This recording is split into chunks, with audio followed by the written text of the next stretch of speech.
Hey everyone, Kosuke here, and I think it's fair to say that there are a lot of legendary weapons in Borderlands 3. As of making this video, I counted 152 legendary guns, and that's with 3 more DLCs still to come. Given that there are so many legendaries in this game, there are going to be a few that are almost always overlooked, and while Gearbox is working on fixing the underperforming legendaries with hotfixes, there are still a bunch of legendary weapons that just get overlooked for almost no reason. There are weapons that perform well, but still just get completely neglected. So in this video, I'm going to be going over the 5 most underrated guns in Borderlands 3. Number 5. Starting off at 5th place, we have the Alchemist. The Alchemist is a Torgue assault rifle that was at one point a super underutilized gun. After a few influential people in the Borderlands community started talking about it, however, it caught on fairly quickly. The Alchemist is a really good Torgue AR that is capable of killing most mobs on Mayhem 4 in less than one magazine. It works especially well with a splash damage / infinite mag Moze or even a spiritual driver Amara.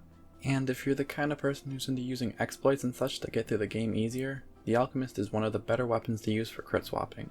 The only real downside of this gun is that it will always stick as shock and explode as fire, but even with that, this gun is definitely a must-have in anyone's backpack.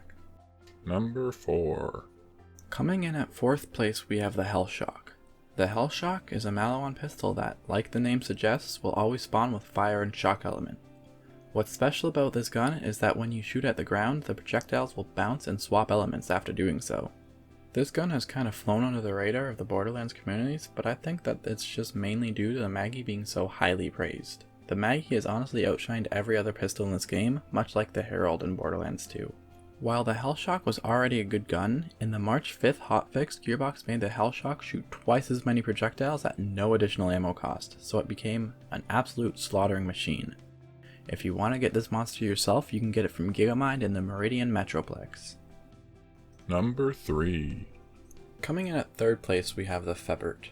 The Febert is a Hyperion shotgun, and I feel that this weapon's only reason for not getting used is that it was a drop from Wick, who used to be a rare spawn in what I consider to be the worst area of the game, Electricity.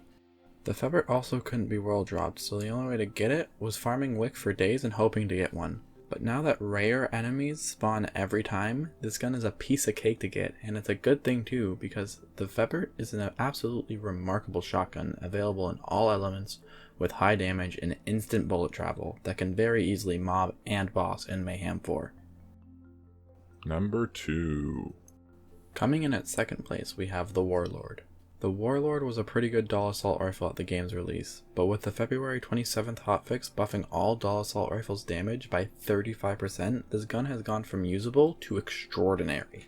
There isn't too much that makes this gun unique, but it is still so good. It has high damage, fairly high fire rate, a very large magazine, and its special ability gives a 30% chance to not consume ammo.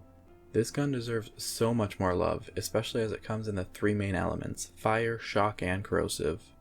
The only real bad thing about this gun is that it's a drop from Billy the Anointed, who is probably one of the most hated bosses in Borderlands 3, but I'm telling you, the farm is totally worth it for this gun. Number 1. And finally, coming in at 1st place, we have the Tsunami.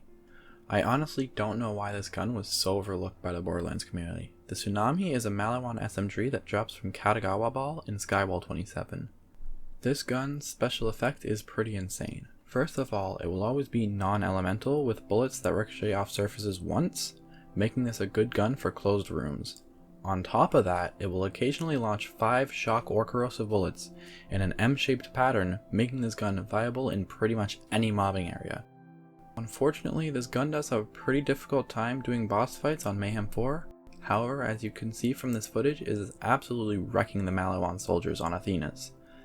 This gun is definitely a worthwhile one to get, as it is a lot more practical for mobbing than other Maliwan SMGs like the Cutsman.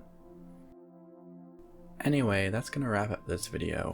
Did any of you know about the power of these guns? Let me know in the comments down below. Thanks for watching, and I will see all of you in the next one.